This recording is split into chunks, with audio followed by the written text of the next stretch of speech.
Hello friends, आप सभी का स्वागत है हमारे इस चैनल में।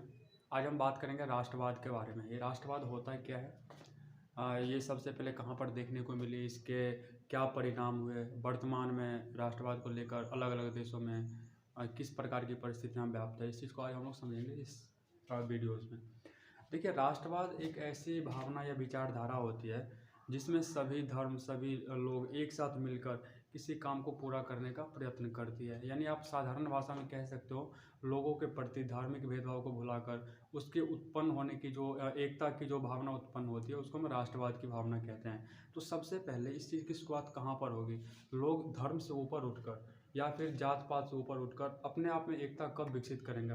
जहाँ के लोग ज़्यादा शिक्षित होंगे। तो हमारा जो ये जो वर्ल्ड है, इसमें सबसे पहले यूरोप वो ऐसा महादेश है जहाँ पर लोग सबसे ज़्यादा डेवलप्ड थे, ठीक। तो वहाँ पर ये भावना सबसे पहले उत्पन्न हुई। राष्ट्रवाद में एक्चुअल होता ये है कि जनता किसी भी सरकार के अंदर या फिर किसी राजा के अंदर काम करना नहीं चाहती है। आपको पता होगा, आज से पहले लगभग पूरे विश्व में मध्यकाल में, यानी पूरे विश्व में एक तरह से मोनार्ची यानी आप कह सकते हो राजतंत्र आपको देखने को मिलता है। यानी राजा का शासन होता है, राजा का बेटा राजा बनता है, यानी पूरा का पूरा वंशवाद होता है। भले ही राजा का बेटा वो उसी के लायक हो या ना हो, लेकिन फिर भी राजा बनना उसी के ऊपर तय होता है। तो इन सब चीज़ों को लेकर वो जो राजा बनते हैं उसके पास जनता के लिए कुछ नहीं होता है, वो जनता के विषय में कुछ नहीं सोचते हैं, बल्कि वो अपने मन मर्जी से जो मन होता है उस काम को करते हैं। और इस वर्ड को ऐसे राजा जो अपने मन के बातों को करते हैं, मन के कामों को करते हैं, जो जनता का कोई ख्याल नहीं रखता है, इन सब राजाओं को निरंकुश शासन के रूप में जाना जाता है। तो आज हम समझेंगे कि राष्ट्रवाद की जो भावना है वो सबसे पहले विश्व में कहाँ पर देखने को मिली और वर्तमान में इसके क्या परिणाम हुए हैं, ठीक। तो ये आप समझ गए होंगे, आपका जो सेक्शन है वो क्लास 10th का पहला चैप्टर है, यूरोप में राष्ट्रवाद। तो आज हम समझेंगे राष्ट्रवाद जिसका यूरोप में सबसे पहले किस प्रकार उद्भव हुआ। देखिए, समझते हैं यूरोप दुनिया का क्षेत्रफल की दृष्टि से छठा सबसे बड़ा महादेश है, ठीक। इसको एक तरीके से आप कह सकते हो यूरोप सबसे ज़्यादा अभी तक डेवलप्ड महादेश कंटिनेंट में यूरोप आते हैं। इसका एक देश है फ्रांस, फ्रांस जिसकी राजधानी है पेरिस, पेरिस। फ्रांस में 18वीं सदी के आरंभ में, 18वीं सदी के आरंभ में यहाँ के लोग जो थे, इस टाइम में 18वीं सदी में फ्रांस में बुर्बो वंश का शासन था। कौन से वंश का? बुर्बो वंश का। और इस वंश का जो राजा था वो था चार्ल्स 10,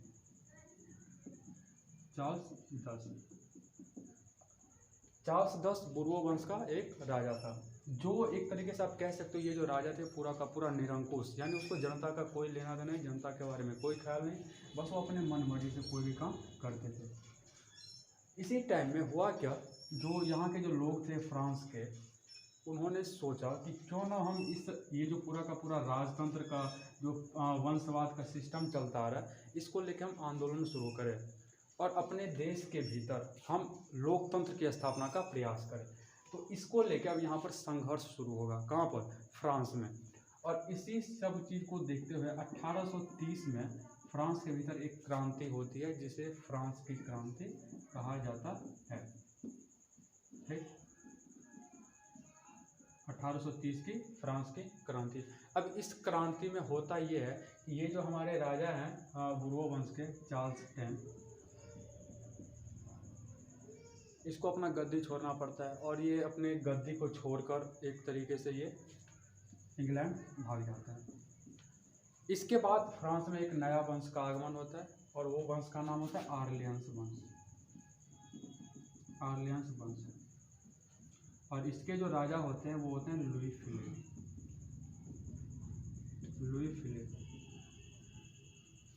जनता जिस चीज़ को लेकर आंदोलन कर रही थी उन्हें तो वो नहीं मिला, लेकिन उन्हें एक आप कह सकते हो चार्ल्स 10 से एक बेहतर राजा मिला। चार्ल्स 10 जो पूरा का पूरा एक निरंकुश शासक था, उसे जनता के बारे में किसी भी प्रकार का कोई चिंता नहीं था, उससे एक बेहतर राजा मिला लुई फिलिप।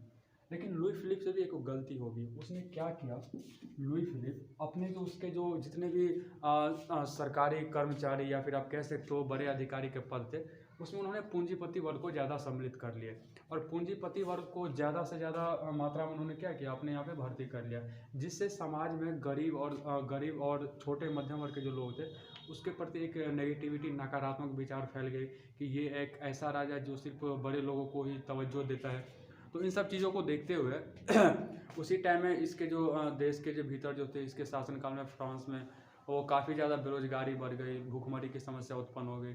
तो इसको लेकर वहाँ पर भी एक लुई फिलिप को लेकर भी एक गलत विचारधारा पनपने लगे। और इन्होंने जो अपना प्रधानमंत्री नियुक्त किया था लुई फिलिप, जिसका नाम था गीजो। यानी आपसे प्रश्न पूछ सकता है गीजो किसका प्रधानमंत्री था? तो लुई फिलिप का। ये जो गीजो को प्रधानमंत्री बनाया था, ये कट्टर प्रतिक्रियावादी आदमी था, कट्टर प्रतिक्रियावादी नेता था, यानी जनता इसको पसंद नहीं करती थी।